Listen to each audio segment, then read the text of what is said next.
So where we used to go, Let's check for that. is to get on the boat at one side, and then we used to go into the middle of the river. There was a Questions for you, yeah? So this chapter in the book that I'm writing is about Kaizen, as I explained before, right? And so Kaizen, as it says, about continuous improvement. So based upon your career and your journey to where you've got to now, and you've still got a journey to go, I've got some questions for you, okay? So question one, what do you do that makes you improve on a day-to-day basis? What do I do that makes me improve on a day-to-day basis?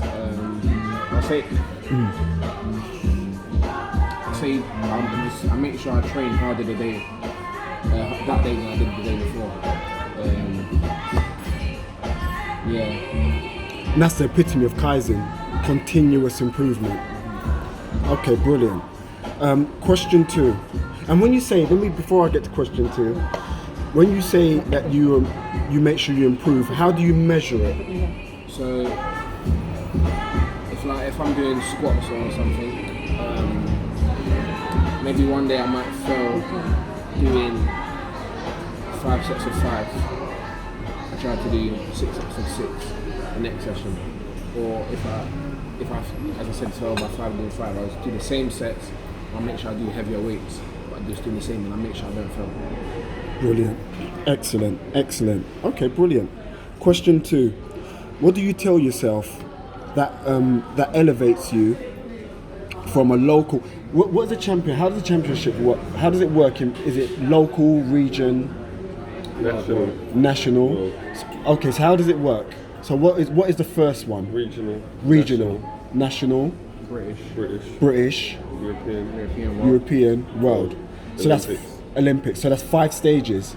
So what has been the tweak? What has been the different way of approaching each part of your journey in order for you to get to Olympics? Approach them all the same. I don't go there to mess about whether if I know the race is easy or not. I approach it with the same mentality that I don't want to leave the sport with nothing. And I know I am the best. I go there to be the best. I don't go there to be half-hearted, even though I know I can still beat them. Go there and do my thing. So you never look past it. You always focus and zone in to that particular one. Yeah. So you treat them all with the same level of respect. Yeah. Brilliant. So as in like, when I'm actually racing, yeah, but obviously when I'm there, like it's not the same, because like, obviously not the same level. Yeah. But as in like racing wise, yes. And that leads actually on to question two. What crosses your mind before a race? What's your self-conversation? For me, it's nothing. I don't have to look like. But at Olympics, I didn't question anything. I just said. So when I won the Manchester World Cup, I went gate 4. And 2 people, like 2 of them, like laughed and made a joke between themselves, like to say that they're gonna cut me off. You see that, like, put me a bit. But then I beat them anyway. What do you mean put you in a bit? What kind of put you in what? So like I kind of worked out because I already knew in it. But when you put you in a bit like yeah, you're gonna think you're gonna brush me. Yeah. Like you're gonna get snapped. Like you're a joker, like. Yeah. But like, I worked out. No, I didn't work. I worked out, but I kind of ticked it over with the psychologist. That because he was trying to figure me out, but I already knew. Like, because I said I don't need to. I don't need to talk to you in a psychologist way. How like Beth would or something like. How like what you need to do this to make your head. You need to do this with your head. So you know what I'm saying. I talk to him in a way like I don't need your help. You need to understand me so you can help my coach to make me better. Because I don't need your help. Because I know what I'm doing. It's psychology. Yeah. All I need to do is I know what I need to do. Yeah. And when I got on the gate at Olympics, gates are rubbish. I was picking outside gates because they were rubbish, so I don't get shut off to race. In the final, I said no. So sorry to cut you. So can you choose your gate, or is it allocated to you? You have to do good in the round before to choose your gate. So I made sure I done good in the round before to get a better pick. So what's a good gate and what's a bad gate? anything. Any gate is good. Any gate is good. It's just how you take it. Right. But the way I took it was, I was going outside before to stay out of trouble. Yeah. I wanted to be in the trouble. I didn't want to be in the trouble, but I knew I was going to be in front of the trouble. Right. By picking that gate. Right. So when I picked that gate, I know nothing's going to stop me. And what gate was that? That was gate 4. Right. So that's when I picked it in Manchester that time. The 2 guys laughed at me. I said, you know, I don't know. This is my track. I train here. This is my track. I brushed it in. You brushed it. Yeah. Big brush. Olympics, I got on the gate and I was like, cool. Said, gate 4, Manchester World Cup. Peckham BMX, 1 way up. Yeah, you said that to me. I remember you saying that to me. When you got on there, you said, gate 4, Manchester World Cup, Peckham BMX, 1 way up.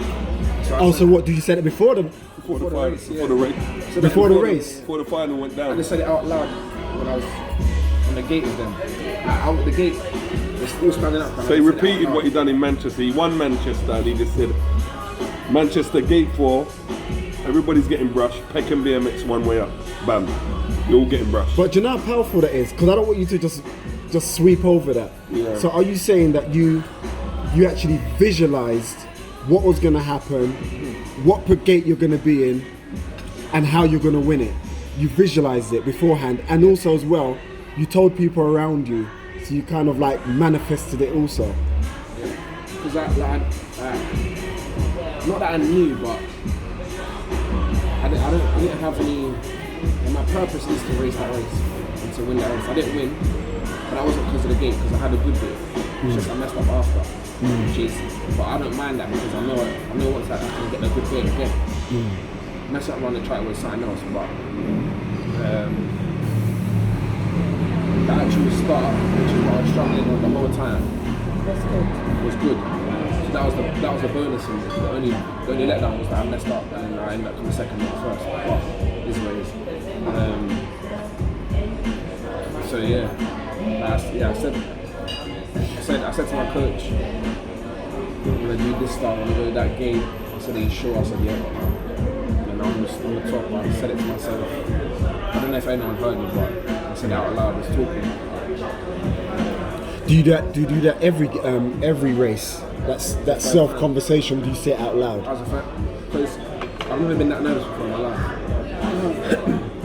I've never been that nervous before in my life. Olympics, yeah? Yeah, it was nuts. I was scared. I was scared still. So what was your self-conversation? Because you had a self-conversation that made you nervous. See, that's the thing, I didn't. Because normally I don't. Normally I'm confident. So I thought, let me try the same thing. It wasn't working. I was shook. And I started talking to myself. Not started talking to myself, I wanted to start talking to myself, but I didn't know what to say. I didn't say, okay, yes. And then I thought, and I said them to them 4 little lines in a band. And what was the 4 lines? Manchester World Cup, gate 4, Peckham BMX 1 way up. So that is that your kind of mantra kind of thing? Is that like, you know in The Gladiator, and every time he went to war, he would go down and he'll pick up the ground, the dust, and he'll smell it or sniff it or whatever. Yes. That was him getting ready for war. Yeah. So is that your kind of like gladiator moment? That was the first time, so probably yeah, but at the same time no. Because normally, the only reason why I done it is because, like, at that race in Manchester that time, when I picked the gate, they said, "Oh, you sure you want to do that?" Like the 2 riders. I said, "Yeah." Why don't I be sure? Then I saw that they were standing. One was there, one was there on the outside of me, one on the inside. Who was that? Joris and Remy, my year. Joris? Yeah. Joris there. And Joris today said it to you. He's an idiot.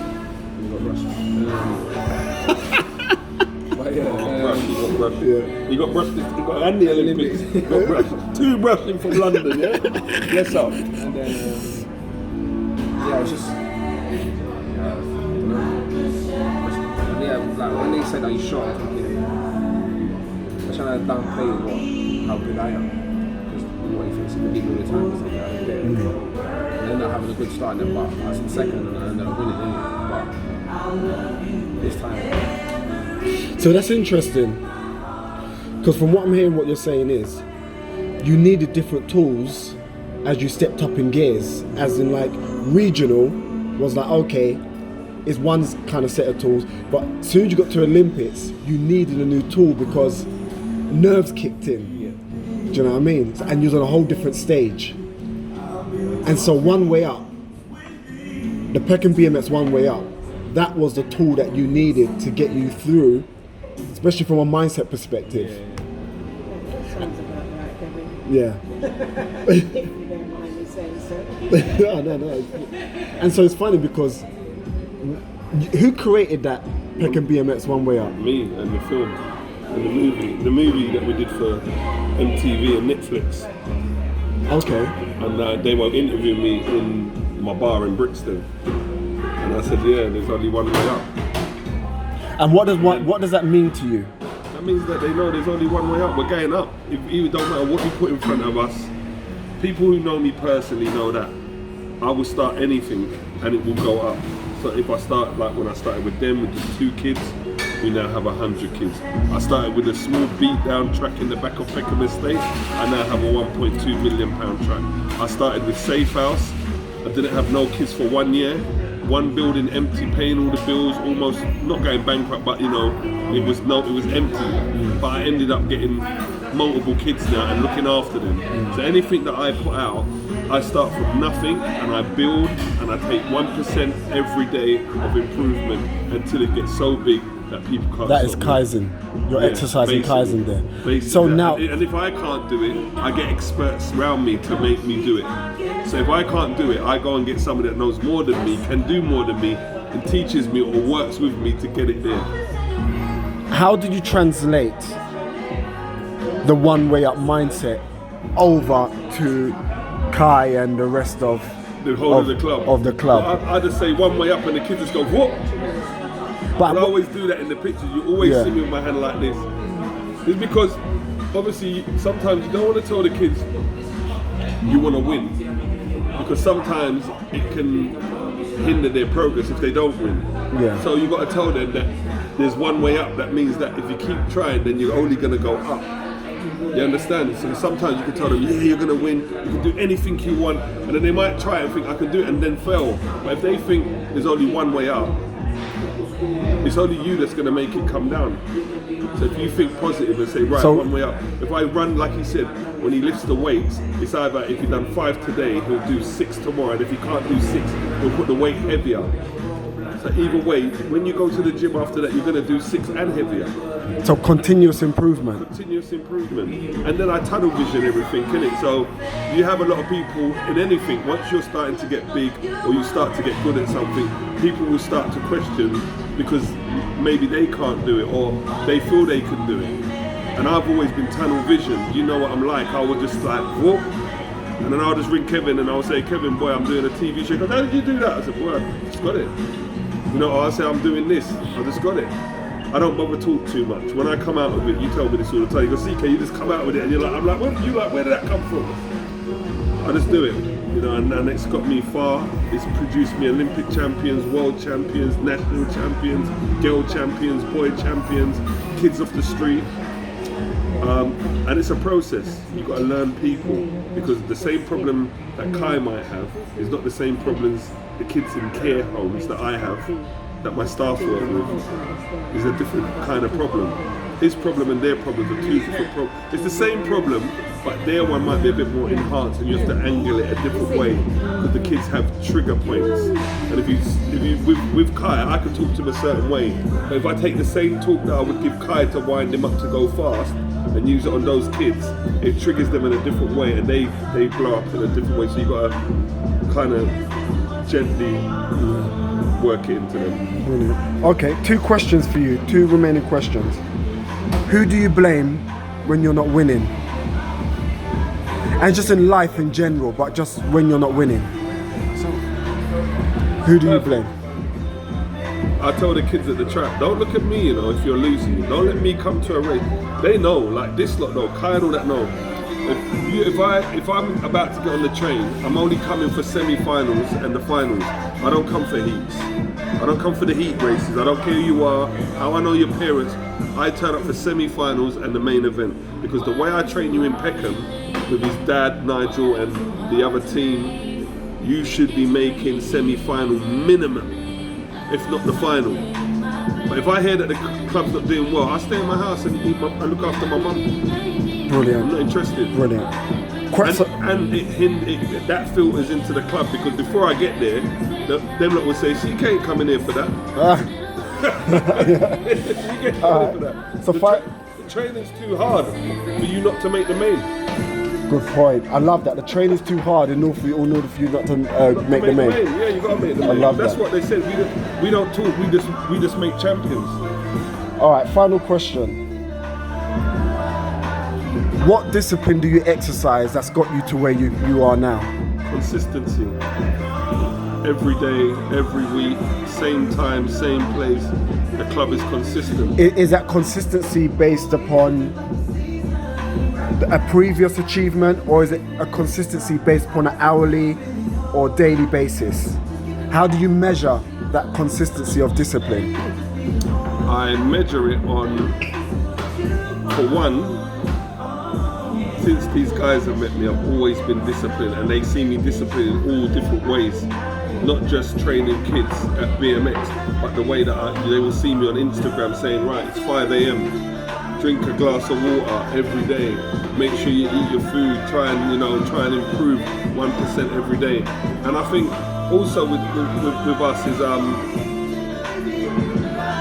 we've got a conveyor belt of young people, not just Kye's age, but younger ones that are like 12 and 14 that are winning. And when you're around winning champions, you got no choice but to follow the winning streak.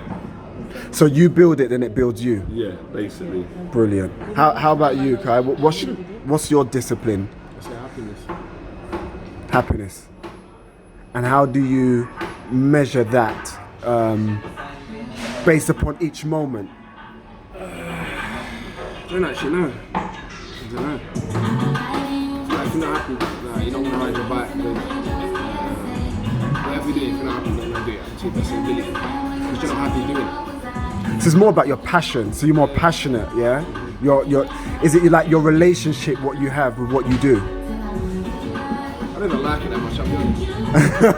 That's fine. No, I do, but it feels like easy. Like, I just wish it was more. I do like it, I like it a lot. I just wish it was more publicity around it, but that's another thing. Yeah, publicity Right, and financial gain. Yeah, I would yeah. say that, and I would second that, because obviously he's got the silver medal, and we're not struggling. But you know, if it was like a silver medal or gold medal in football, we'll be talking a different story now. You understand?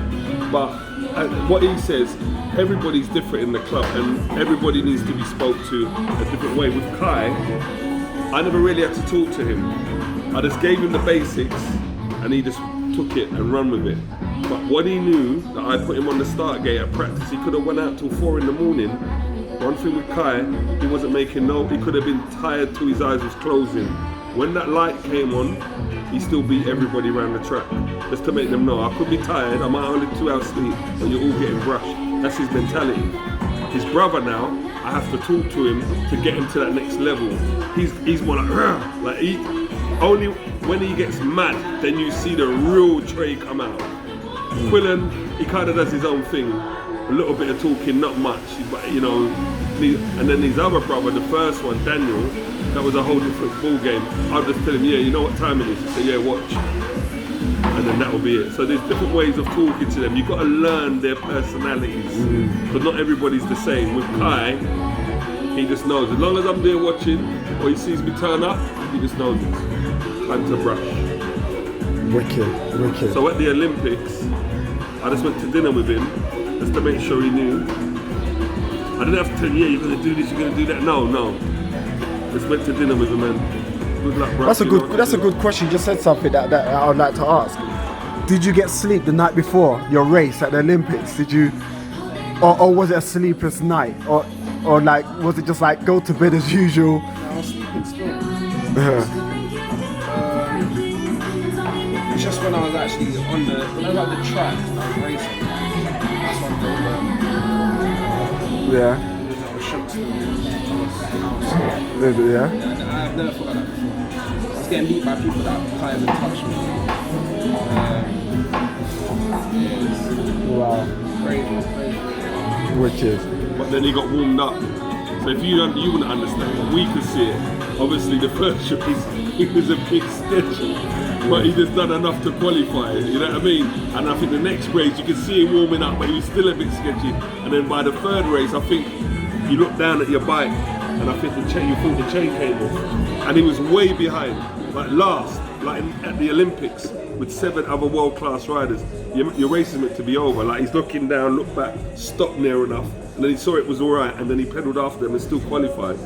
And then by the time he got to the, was it quarters? Was it quarters and semis? That was quarters, first. Yeah, quarters. Then semis, warm up, won the race. So he was properly warmed up. He's like, all right, I'm ready for you lot now by the semi-final.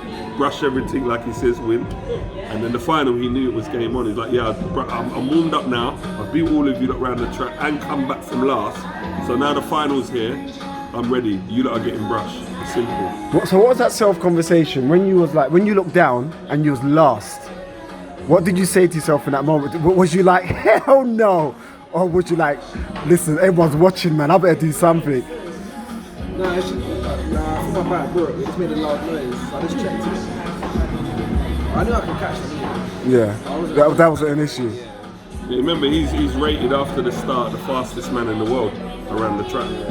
That's why he's saying to you, if I start to get to that first jump first, everything there. Yeah, I wasn't worried about that. Yeah, so when he was way behind and he caught them back up, I'll be honest with you, he knows. I reckon he knows he could have got the gold, but he's all right with that. We're all right with that for now till the next time we come round, innit? Well, once again, that's what Kaizen's about, just continuous improvement. You know, because he beat that guy in the race before on the last straight. You understand? And like you said, he made a couple mistakes, but like he said, that won't be happening. Like he says, and I heard him say it, he said that ain't happening again. So make him stay there like he thought he's got the gold. When I see you next time, you're getting brushed. It's funny, right? In the raid, I think in the world of correct me if I'm wrong, in the world of like motorsports, BMX, because you're relying on a machine or a chain or a crank or whatever, does it cross your mind at times like this can go wrong because my bike's not working, or you don't entertain that into your mind? No, we put so much into his bike, like the sponsors GT, and it's somebody that I know personally. Like when you know somebody from back in the day that had a car, and the car was mint. He washed it, he made sure the colour was right, inside the level was perfect. This is the kind of guy who's in charge of the team that he rides for, the bike company. So when he was getting to the Olympics, he done everything in his power to make sure that the bike was, he had special bearings that was like aircraft bearings that you use in aircraft, lightened everything. He put a special ring underneath something that was gold. You can't see it unless Kye takes it apart, but when you take the handlebars off and lift up this thing underneath it, there's a gold thing in there, like spiritual. It's like, yeah, there's a gold thing in there, so you know what you're going for. So it wasn't even just about you, it was your bike was made with a certain type of energy. Yeah, certain type of energy. And then have you seen the bike? Have you seen the bike? No. Especially. Let me see, It's a special bike. It's all been sprayed. Only one bike like that in the world. That was when you look at your bike, right, what's your relationship with your bike? It sounds like a strange question.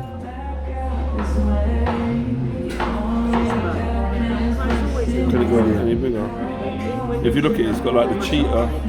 It's got like the cheetah. They call him the cheetah, innit? Because he's always either coming from 6th place or 5th place. You know? Brilliant. Yeah, but we've always been like that. Yeah, even when you had the little, when we've always had the second-hand bikes, we've always been winning. But I don't really let the bike get in the way of the kids. It's about your training. If you're strong enough, I've seen people come from third world countries, race BMX on real rubbish bikes and win the world championship. So like Kye knows, you can come on any bike you want. It's about your body and your mind. So when I get on there, you can have whatever bike you can, titanium, carbon fiber, whatever it was. When I get you on the gate, on my bike. Because if I had that bike and had part electric on it, I'm still losing against Kye. Yeah. It don't make no difference. Don't make sense. Yeah, it's the mindset. You know. But also the commitment as well. Because my mindset could be positive riding your bike, but your days of training and dedication. Yeah, and I think because we are from London, South London, and let's not powder coat it. We all haven't had an easy time. I haven't had an easy time with the council getting the track. These guys ain't had an easy time getting onto British cycling and riding. So there's always going to be a defence mode that's in place, and the defence mode is that we've got to win to get out. We've got to win to do good. We've got to do better to prove that we are the best, even more than people that are the best. So we make the team, and that's exactly what I told them. I said, when you get onto the British team, you need to do better than the other guys, than you, clear. So they definitely can't give you no excuse not to send you to the Olympics. Love it. Brilliant. You know, we're always pushing the levels. Brilliant. Excellent. Thanks.